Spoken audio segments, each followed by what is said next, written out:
Hey,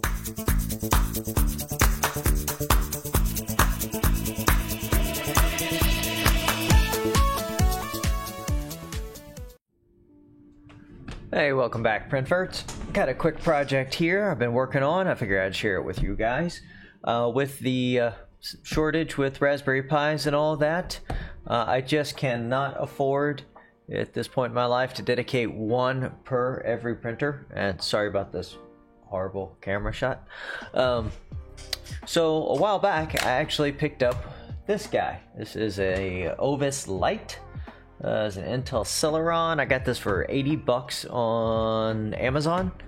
On the bottom here, sorry, this will be upside down, is an AK3V, 4 gigs RAM, 64 gig internal ROM, Intel Celeron N3350, 12 volts of input. This was actually my Octoprint server. I ran multiple instances of Octoprint on here under Ubuntu desktop. It comes with Windows 10, Windows 10 Pro actually. It's run fine. It is only a dual core, but for what it was doing, it was absolutely fine. I did try running Clipper. I did have Clipper actually for the last few months, running in a virtual PC, running a single instance that was running my Tronxy X3. But I've decided to really take this in a different direction and actually have it run 4 of my servers, or 4 of my printers. So this will be my Clipper server. Once again, it has the 64 gig internal Windows 10. I also previously bought a Dogfish, I want to say 256 SSD chip inside, and then also under this top cover that comes out. Oh yeah, there we go. There's just a $20 Kingston 250 gig drive in there as well. So plenty of storage, don't need it for that. I just had that around, so I was like, I'll throw it in there. I actually pulled it off a Raspberry Pi. The internal eMMC, that is going to keep Windows 10. I don't want to lose that license, and I might need this as a desktop at some point. You never know. So the Kingston SSD, that is just data storage backup at this point. And then the Dogfish is what we're going to install Ubuntu server on, because we really don't need the desktop. Once this thing is up and running, if I ever need an interface, I will throw an Android phone on there running Clipper Screen. We are going to install Clipper Screen on it anyways, just to have it ready, but don't need all that. So it'll be dedicated off to its side. It's going to dual boot, but it's going to default over to Ubuntu.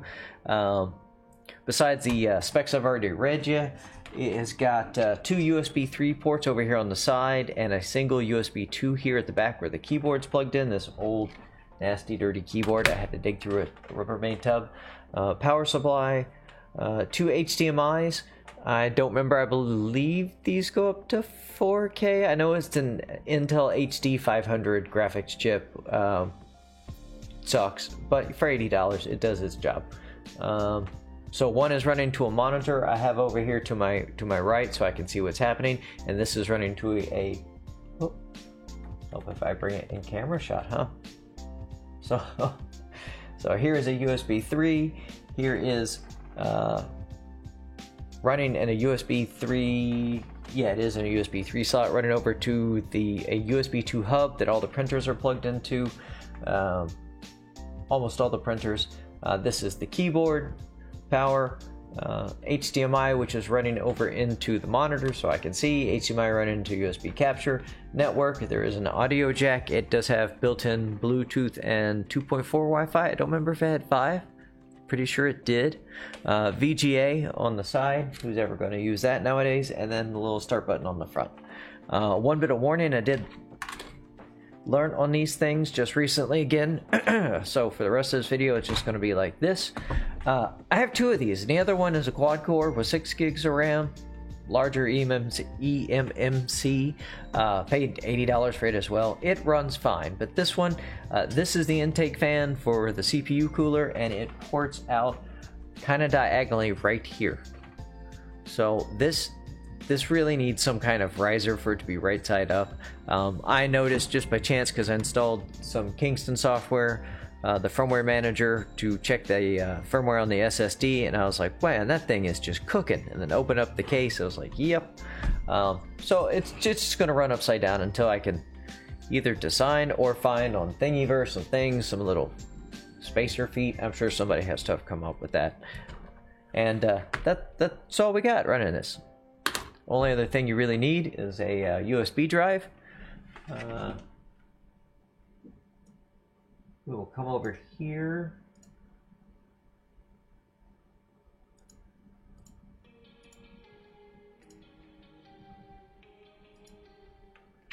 So we're going to skip going through, you know, downloading the ISO, downloading Balena Etcher and all that. You guys all know how to do that. If you don't, there's a million good videos out there on this, or just on, you know, flashing an SD drive or an SD card. Same process. I'm pretty sure if you've done Clipper or you're working with 3D printers, you've flashed an SD card or a USB drive previously.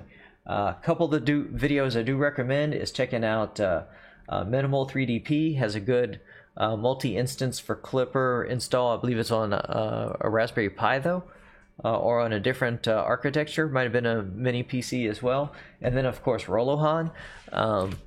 And check out his new Rook printer. All his printers really. I really want to try one of the Rooks. Yeah, and that's it. So you're going to download Balena Etcher, as you can see, and then let's go back right here. You're gonna go over and download Ubuntu Server ISO. Just Google it.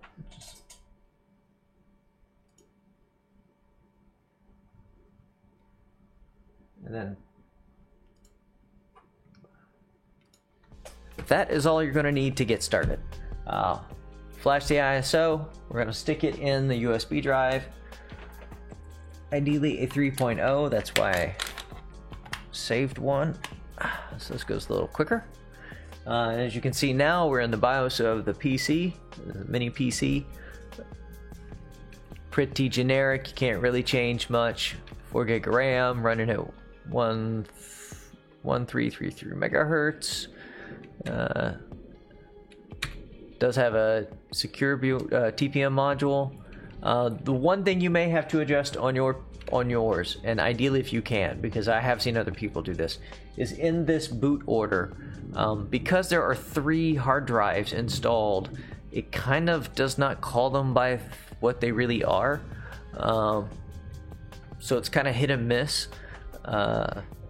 Luckily I did find the right order for mine, but that's basically all you're going to have to do if you need to make a secondary drive, which I do recommend doing a secondary drive and just not messing with the hassle of your main drive and splitting and partitioning it. And just when things go wrong, it's just too much more of a hassle. It's just easier to just F-disk try again for any of yous old enough. That one drive, and just know you're safe. You don't have to worry about nothing, and you're good to go. So that's probably about the only thing that could really like stand in your way, is getting this in the right order. That's going to be the most frustration, and figuring out whether it's F2, F4, F6, F8, F10, F11, F12, F1, F2, depending on, you know, what PC you're doing this on, what the actual key press is going to be. And I should have put a picture in picture, but we're too far there now, so you just have to listen to my voice and the music, and we'll get through this as quick as we can. I've already done this once, really about 4 times, but once on this through the whole process just to make sure it worked. I'm not making any changes in here since I've already changed my boot order. And the beauty and the plus of that really, and the frustration going in here, is that if you do want to go back to Windows, you can just go back over to Windows. There is an option in Ubuntu when Grub comes up to boot directly into Windows, but since this thing is going to sit headless over on not the rack but the gauges of my printers, yeah, it's never going to see a display really, and I don't want it to. It's just supposed to run itself. Once again, why we went with Ubuntu Server and not Ubuntu Desktop, which I had done previously. You just don't need all those resources for something you're never logging into, except maybe through SSH once in a while. So good to go. So we're going to exit out of here. We've got the drive in the side. Yeah, quit without saving. Yes. We're going to spend most of our time double checking, making sure we're not screwing up. And we did not get it because I did not hit the magic key. That is right. So we have to hit F2 to get into the bootloader. First time, make it jump over to USB, although I thought I had that in the right order. It's not F2.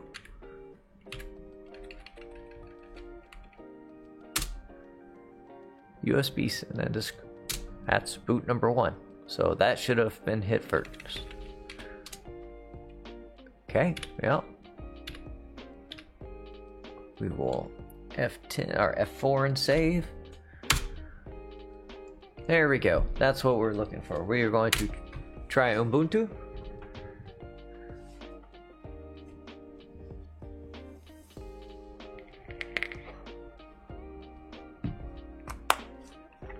I recommend having a beverage and some snacks, or some other project you're working on while you're doing this, because there are a few 2 points where it's a good probably 25-30 minutes of it just running updates and finishing the install.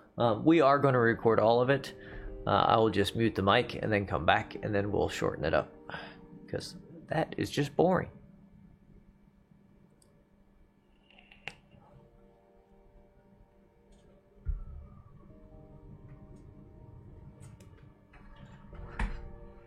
Wish I could hear the background music.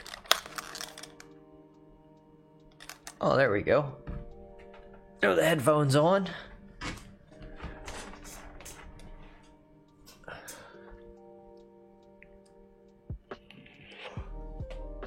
Oh yeah.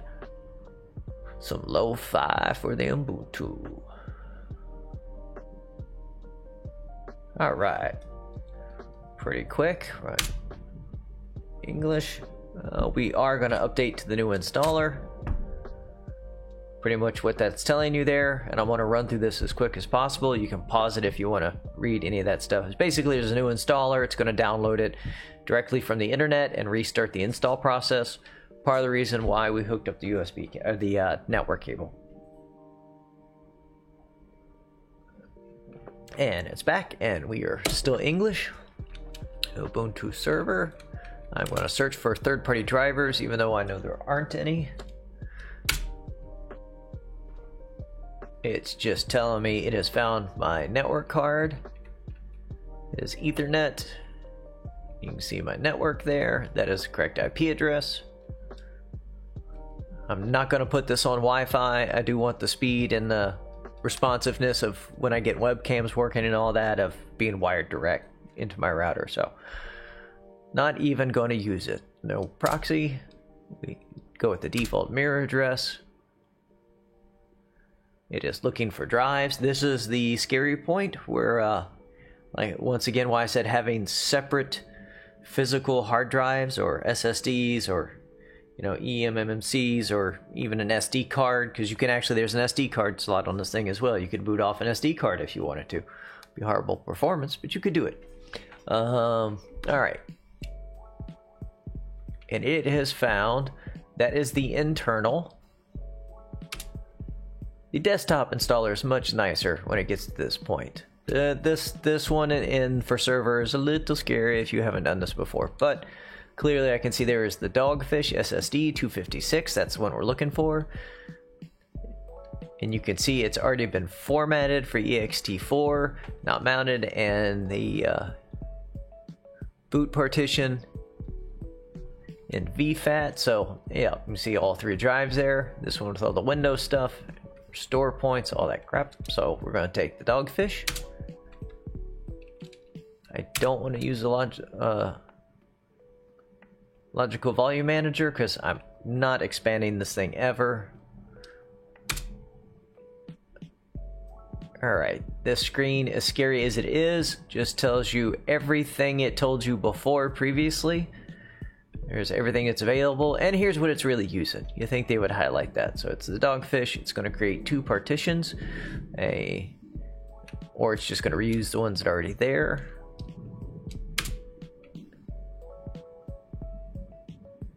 Okay, it is going to format them. Yes, continue.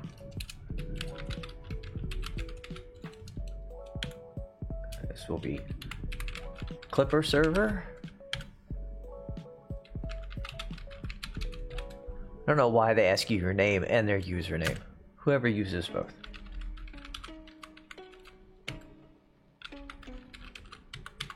All right, give us our basic account. We do not want Ubuntu Pro. We do want the SSH server, so we're gonna select that one. Found no third-party drivers. We're gonna hit continue. There is nothing in this list that I see could be useful for anything we're doing, so we're gonna go through it. And there we go. It's starting the install process.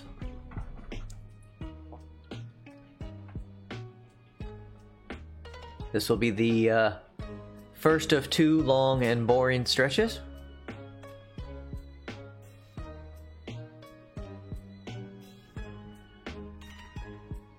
Guess this is a good point to stop and check, see if I hit record, which I did.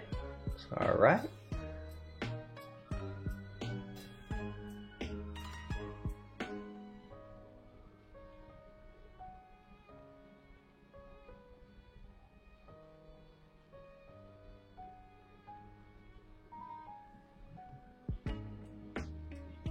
Alright, we're just gonna sit back and chill with this lo-fi hip-hop. And I'll come back as soon as it's ready to reboot.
Yay, we're done.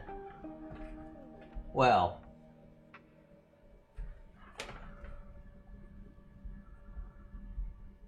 done with the first part. Sorry, making a note there so I know where to put a chapter mark for this because that was long and boring. All right, we are going to reboot now. It's probably going to give us a warning about not being able to unmount the CD-ROM. Yep. To be expected. Don't panic. Just pull out the USB drive. Press enter. So that's what we're going to do. Now you are done with the USB drive. Hopefully this comes back when it reboots. Should go straight into Ubuntu. Alright. Came back on my video capture, that's a plus. There we go. It's got a 10-second countdown. And as you can see, you can get back into the firmware from here, or some advanced options, or straight over to Windows if you want.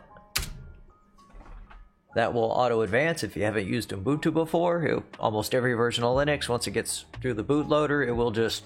It's usually between 5 and 10 seconds. I think 10's a little long.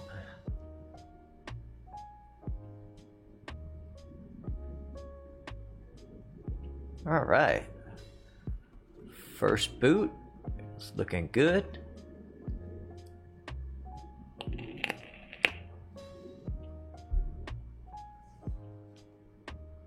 And there we go. It's booted.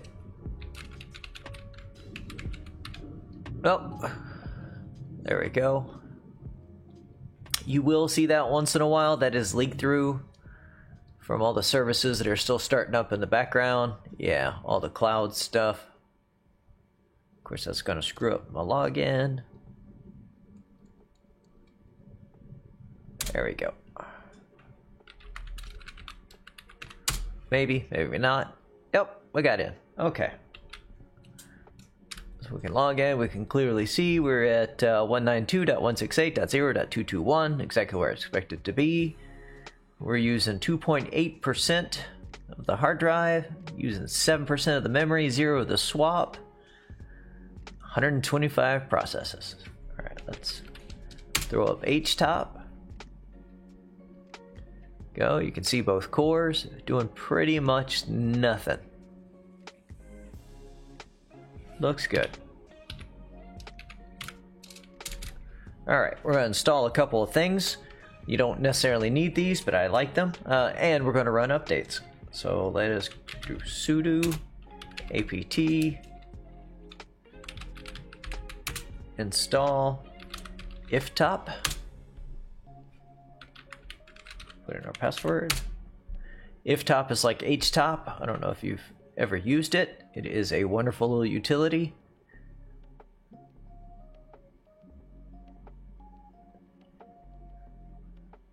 Yeah, there we go. Let's check it out. Oh, it can be sudo. There we go. And we can see all of our network traffic, which is pretty much none right now. Alright. We're also going to install NetTools.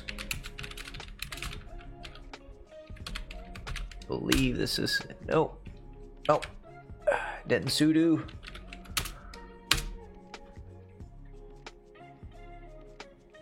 Yeah, you got it right.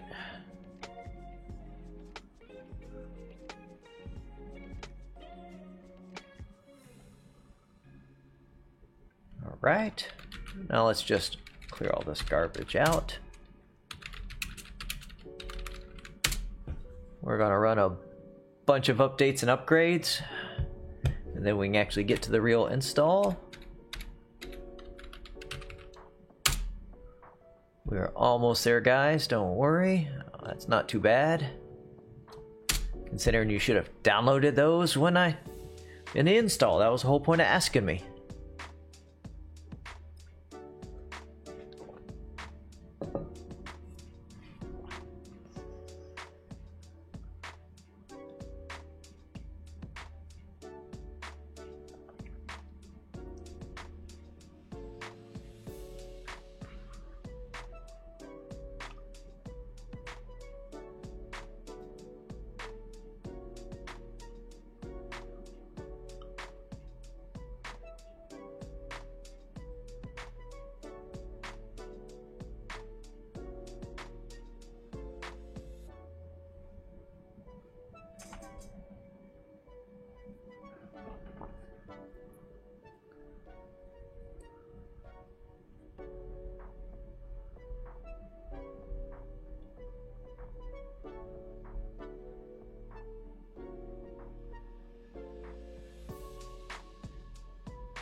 Alright, updated kernel.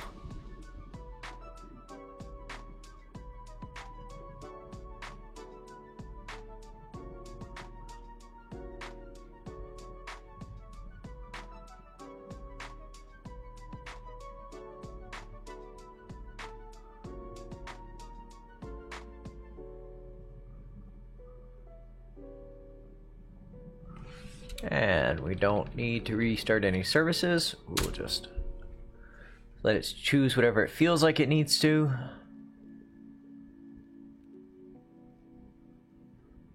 All right.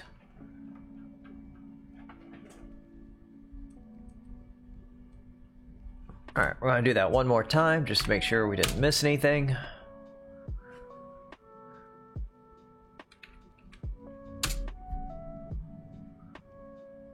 Okay. There we go. We have fully updated, ready to go, fresh Ubuntu server. So, we're going to go over to the next thing we need.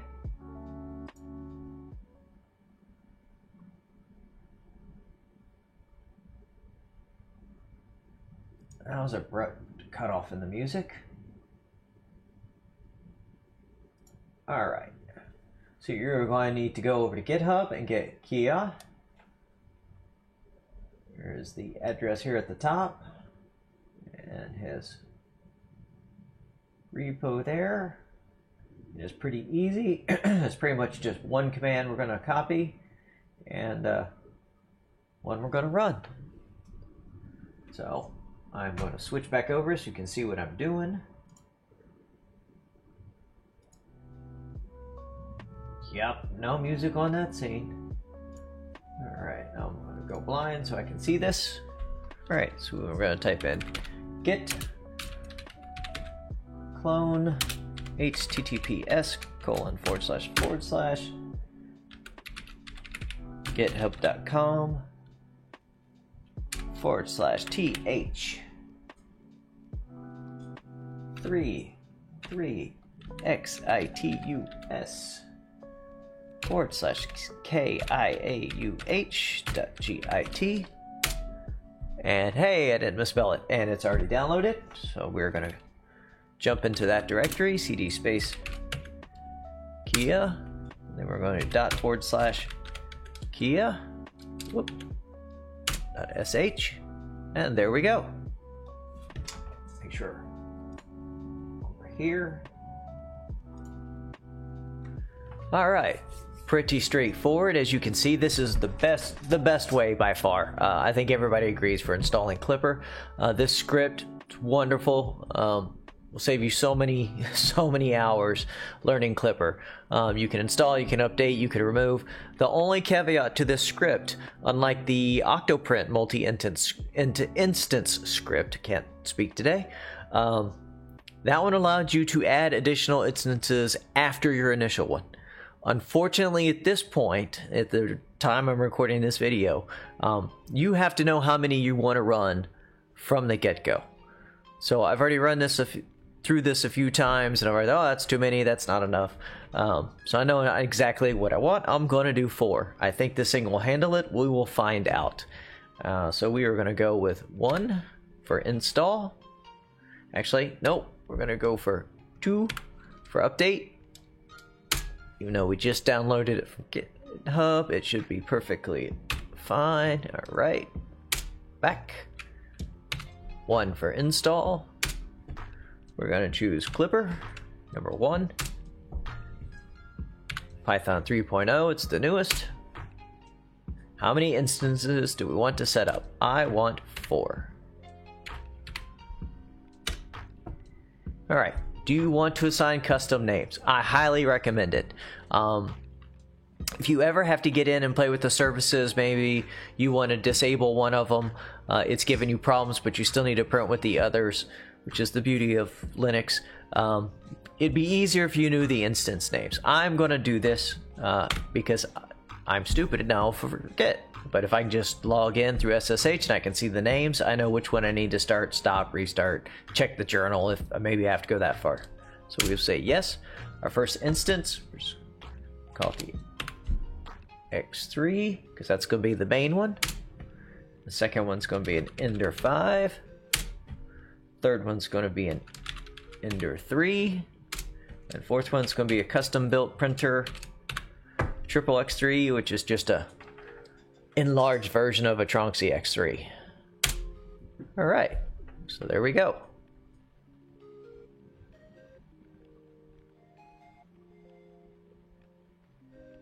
Now, I learned the hard way. At this point, the order that you put the names in for your instances does not matter. It's going to do them alphabetically no matter what. I don't know why. That confused me the first time I ran through this and tried to set up multi-instances. I kept connecting to the wrong printer, and I could not figure out why they were all on... I know they're on different ports, but not on the correct ports as I would expect it.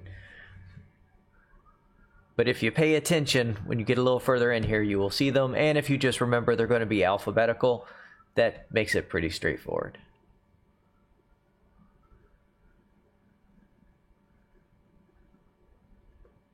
Right, we're getting all the clipper.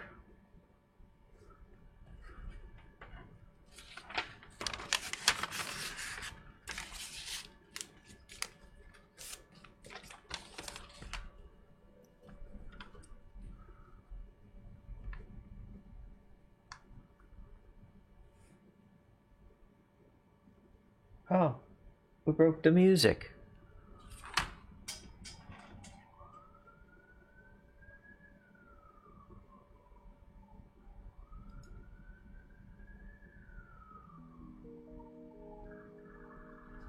There we go. That was weird.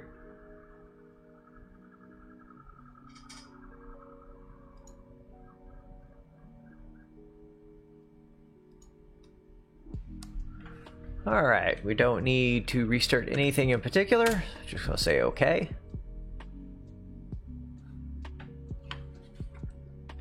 It's installing Python.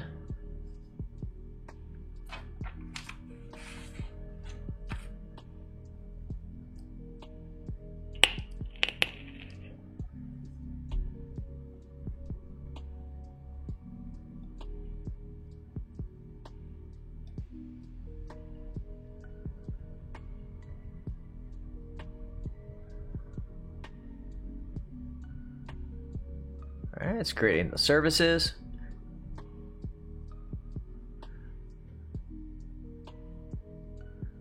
Alright, and if you notice here, if you pay attention, it is going to tell us again later on, but if you look at the order of the services it created, Ender 3 was first, Ender 5 was second, X3 was third, and the Triple X3 was last. So it does them alphabetically no matter what order you put them in. The next thing it's prompting us for is whether it wants to add my user to the TTY and dial out groups. These are user groups that allow the user, which at this point is Printer Prawn, because that's who I logged in as and I'm installing this under, to access the USB drive and a console. So, or sorry, not the USB drive, but USB ports, so it can communicate with the printers as a serial device over the USB ports. So we want to say yes, otherwise you can't talk to your printers. And there we go, Clipper is installed. Now we need to do the next part, which is Moonraker. Moonraker is kind of the message passer, I guess you want to say, between Clipper and your web interface, which is either going to be Mainsail or Fluid. So basically, you got to do it no matter what. It's telling us here it found 4 instances. It will apply the same names, makes it handy. Yes, I want 4. Yes. There it goes.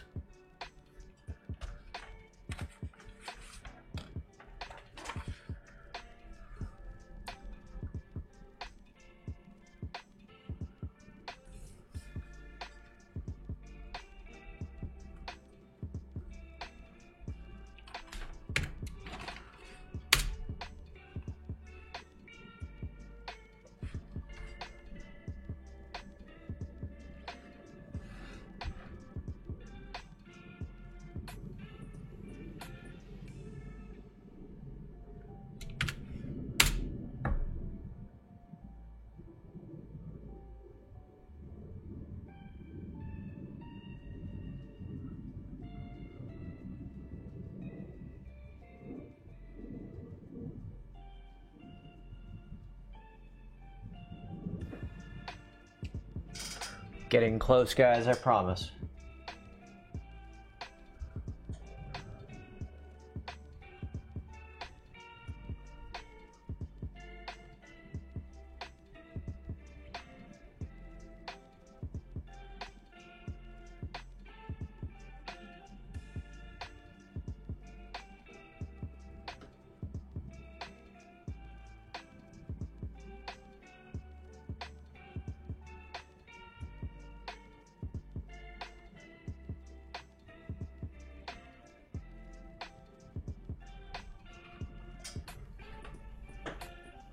Alright.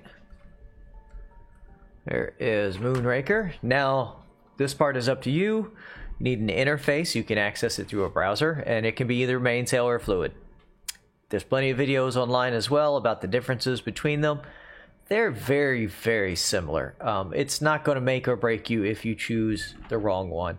I believe you can also swap them out later through the same Kia script. I'm going to go with Mainsail. That's what I've been using. That's what I'm comfortable with.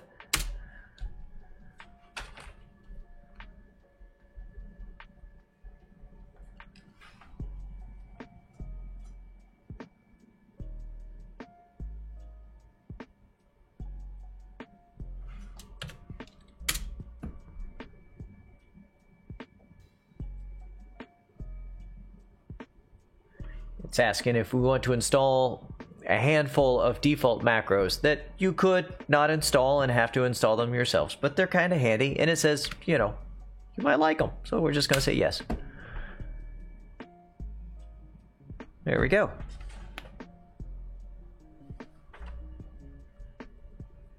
That was the quickest of the components. All right, we're also going to install Klipper Screen, because even though we're not using it now, we will use it later.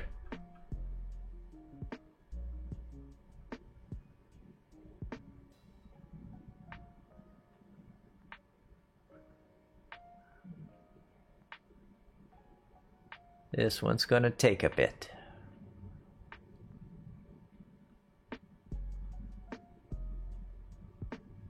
Only 240 files to install. Or packages, really. More files than that.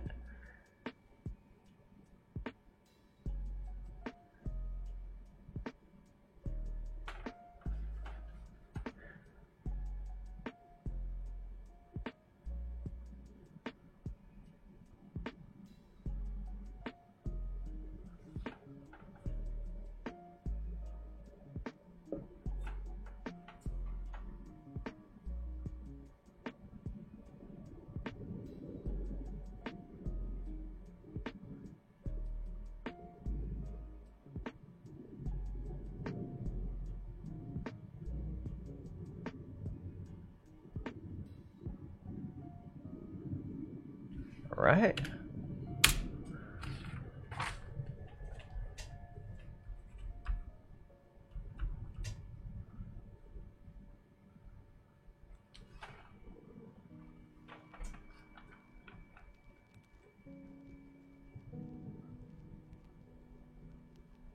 And quite honestly, if we had chosen the desktop version of Ubuntu, most of these files would actually have been installed with it, because it's pretty much what it's downloading and installing.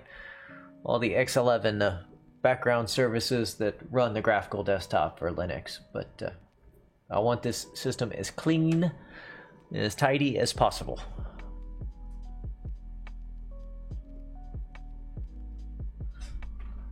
And I don't know why Klipper Screen needs it, but I see that it downloads and installs YouTube-DL.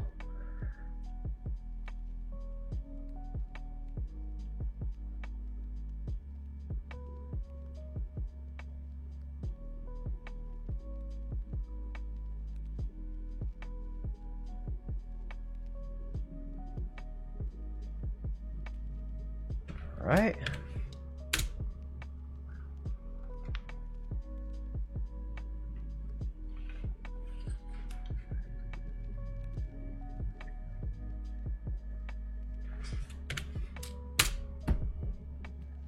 We're just gonna keep hitting OK.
Yay! There we go. That was Clipper screen. Alright. Now, of what's left, these are all pretty much additional things. You can install Octoprint and run this under Octoprint, but to me, I hate to say this, moving away from Octoprint. As much as I loved it, I've just got tired of yearly SD card failures on Raspberry Pis, the expensive Raspberry Pis. Yeah, I've just gone 100% Clipper. Pretty G-code, as much as I love that on Octoprint, I haven't seen a real use for it in Clipper. The built-in G-code viewer is good enough for what I need to see. I don't need the Telegram bot or Obico, which used to be the Spaghetti Detective. But I do want to install Crow's Nest. Now, it will tell us some warnings here on Crow's Nest. We'll put in 10.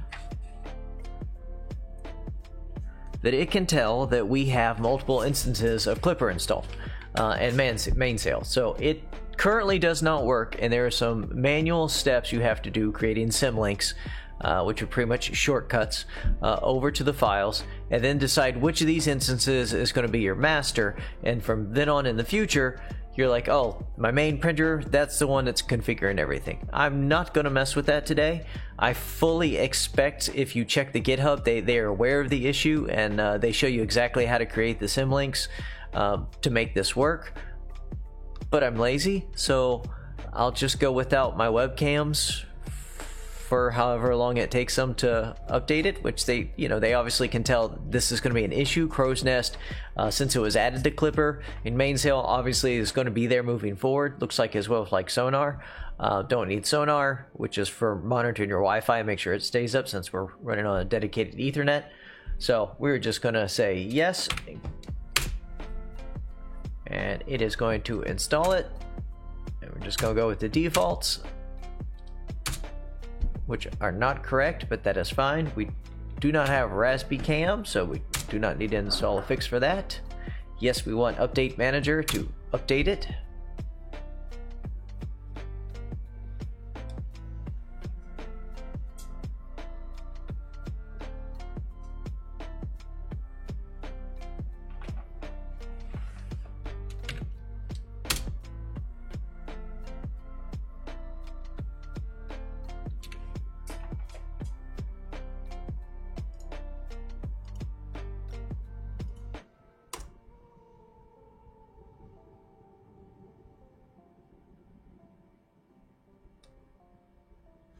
All right.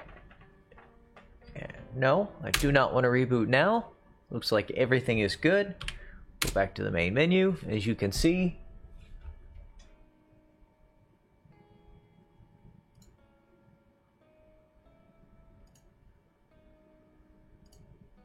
give me 1 second here.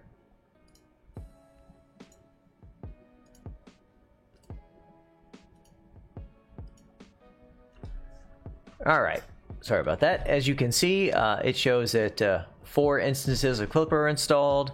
It used the main repo, 4 instances of Moonraker installed, 1 of Mainsail, 1 of Clipper Screen, and 1 of Crow's Nest. So we are pretty much set to go. And what was the time on that? Right at an hour. Alright, let's quit. There we go. And let's reboot. Shouldn't have to, but it's not a bad idea.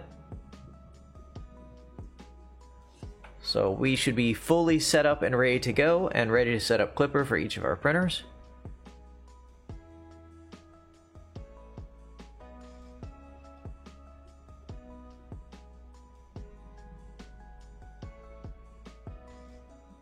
Right, we're gonna bypass the 10-second wait.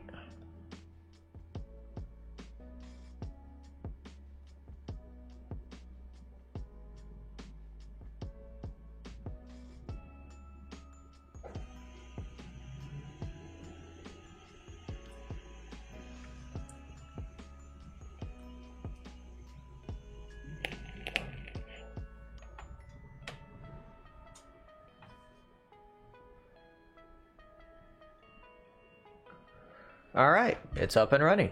As you can see, it's still got that cloud leakage coming through. So let's go back over to what we actually need.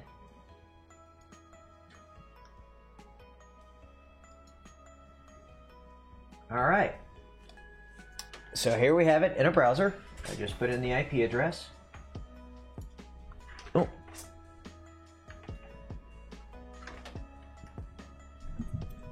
Pull this mic over a little bit. Get these headphones out of the way. All right. And as you can see in the browser, welcome to Mainsail. And we need to add a printer.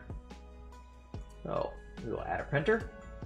Unfortunately, you cannot use 127.0.0.1 as localhost, even though it's on the same device. It's on the same device. You have to put in the IP address. So if your IP address changes at any point and you lose communication, it is going to warn you between Mainsail and Klipper. This is the reason why, and you'll have to go back into this configuration menu and update the IP address. So we know it is this right here.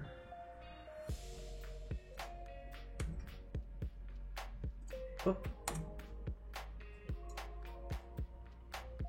Thank you, Chrome, for adding all the garbage. There's our first printer at 7125. Add our second one. 7126.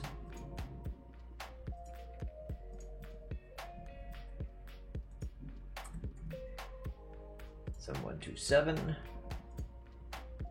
And that little check mark means it's actually communicating with Klipper. 2, 8. I'll show you what it looks like when it's a bad one.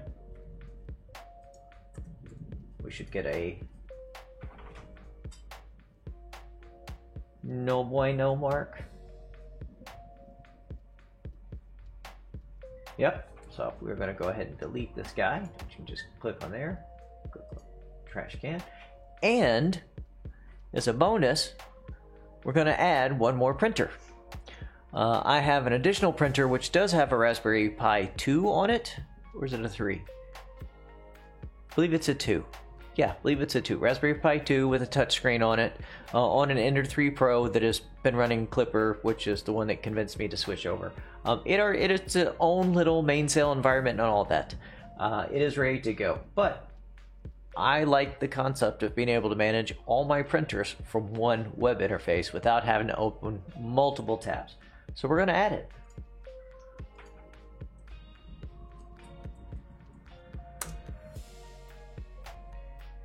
And that's the IP address it's at.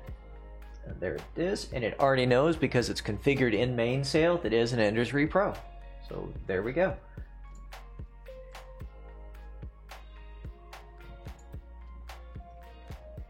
Let's refresh. I can't remember how to make that screen go away. There we go. Oh.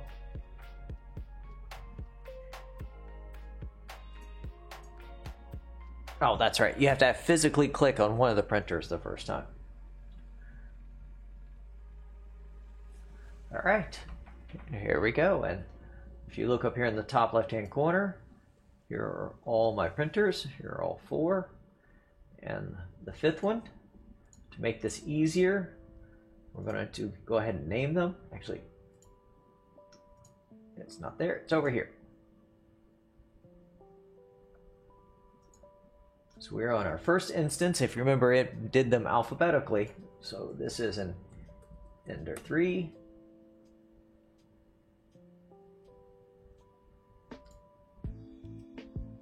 We're going to change its color because I have some parts that are going to go on it. Gray. There we go. Let's come over here to the second printer.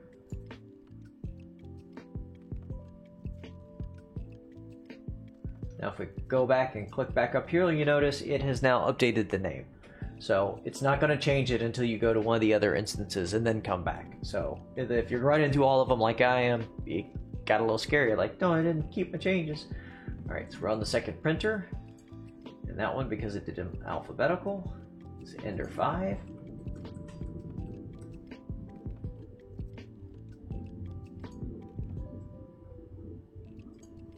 this guy orange.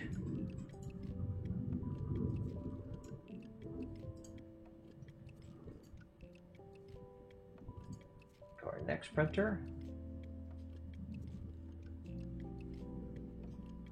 It's actually usually a little snappier, but since I'm running OBS on the same laptop, it's kind of slow. There we go, kept the names. This is the X3.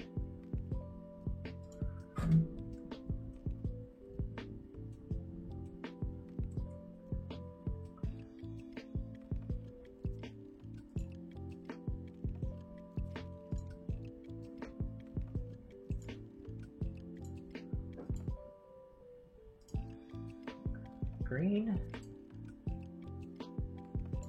And let's go over to the last one.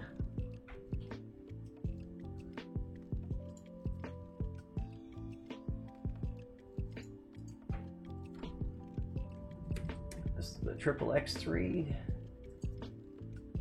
This guy has, hey, he's already red. We're gonna make you a little redder.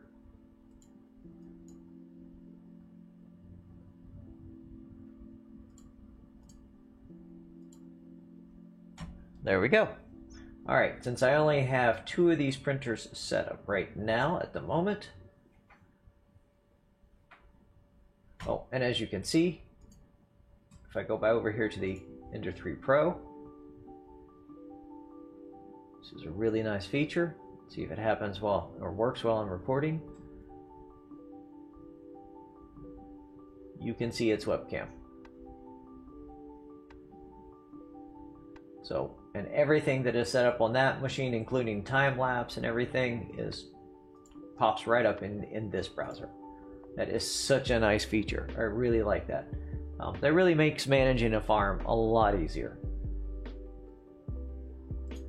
So let's go over to the X3. We're going to upload our saved config files. We'll go over into machine. And first, let's run some updates in Klipper. The nice thing about this, and the Octoprint multi-instance of Octoprint did the same thing, is once you update one instance of this, because these are all fake really on top of one install, it updates them across all of them. So we'll go ahead and run the system upgrades. So if I jump now over to one of the other instances, either at the tab or in the new browser, it will say that upgrade is still there and ready to be installed until I hit the refresh. And then as soon as you refresh, it disappears. There we go. Here are the updates. All right, let's update our files here. Printer config.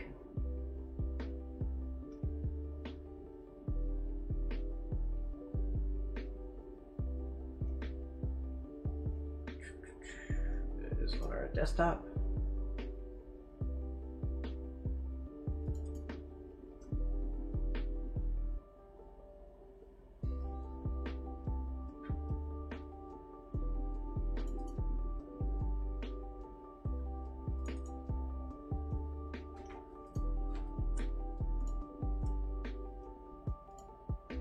I do like with Klipper that you can upload several at the same time.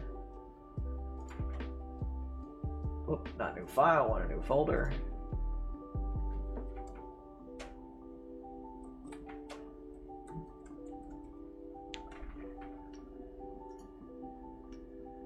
Create a folder, because I really like to compartmentalize my config files in Klipper. I've screwed them up way too many times.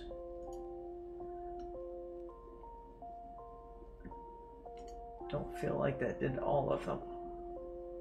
Oh, it did. Because down here, oh no, 3 files.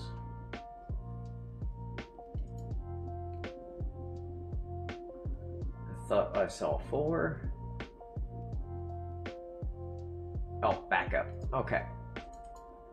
It is very important in Klipper to make sure that if you do decide to throw everything in a subfolder like I have, that it is named and the capitalization is respected.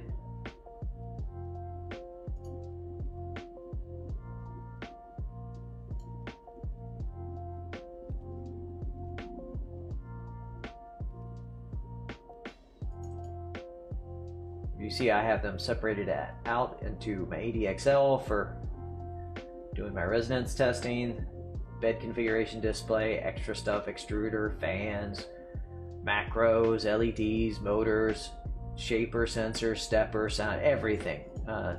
Basically, if I can split it up, it just makes it that much quicker and easier to edit. And then if I need to drop a whole section out of my config and just print, I still can. Haven't had to do that yet.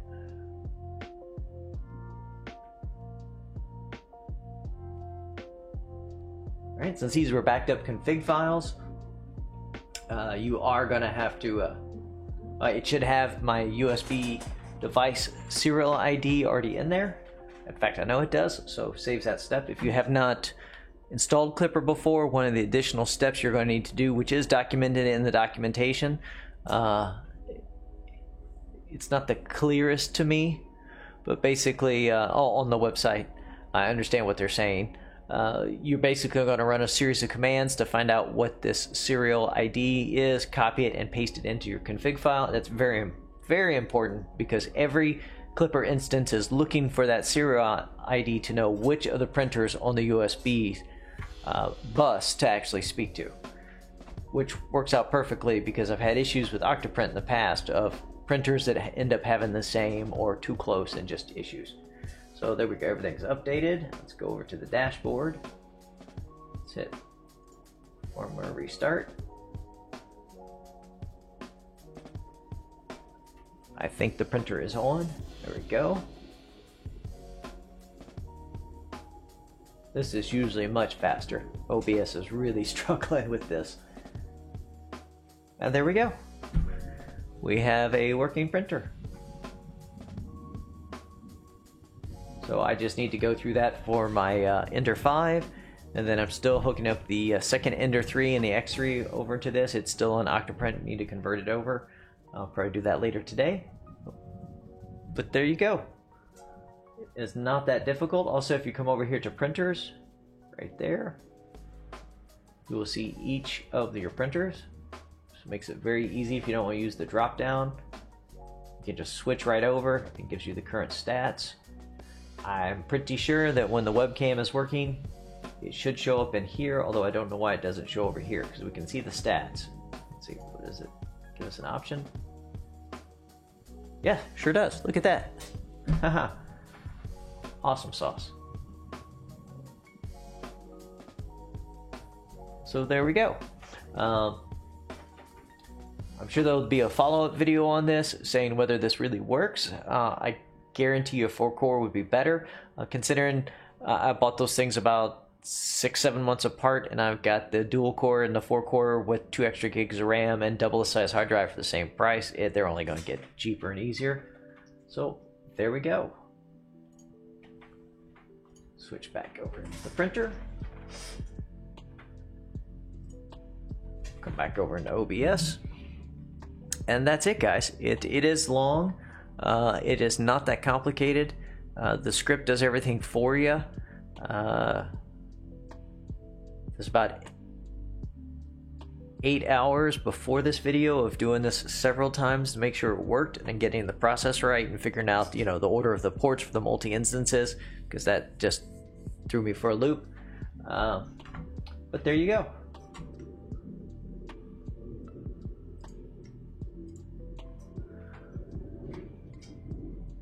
So for $80, I know these are no name. There's a million companies selling these on Amazon, on eBay. You can't really beat it. I know another YouTuber found some IBM thin tops, I believe they were called, the all-in-ones, some what are considered outdated, but once again, we're actually better than these specs, and he got them even cheaper. So maybe if you check Craigslist, get a good deal on an actual auction that ends at like 3 in the morning. There's not a lot of people who want those older, smaller, underpowered machines, but they work absolutely perfectly for what we're going to use them for. I'm about 95% confident this should run all printers running at full speed absolutely fine. Maybe if I'm pushing all 4 to the limits at 1,000 millimeters a second, which I would never do, there might be some hiccups, but I don't think I'm going to have a problem with that in the 100 to even 500 millimeters a second print speeds, so I think we should be fine. As you see, it connected. Once again, the limiting USB ports isn't a big deal because it's a cheap USB 2.0 hub. Powered does help to always have your hub powered. And besides that, it's ready to go. I'm going to stick it back over on the printers and go from there. And now hopefully you can do one yourself. If this helps you out, let me know. If you have any additional problems, let me know. I'll try and get back with you. Pretty easy. Yeah. So, y'all have a good one, and hopefully this helps you out.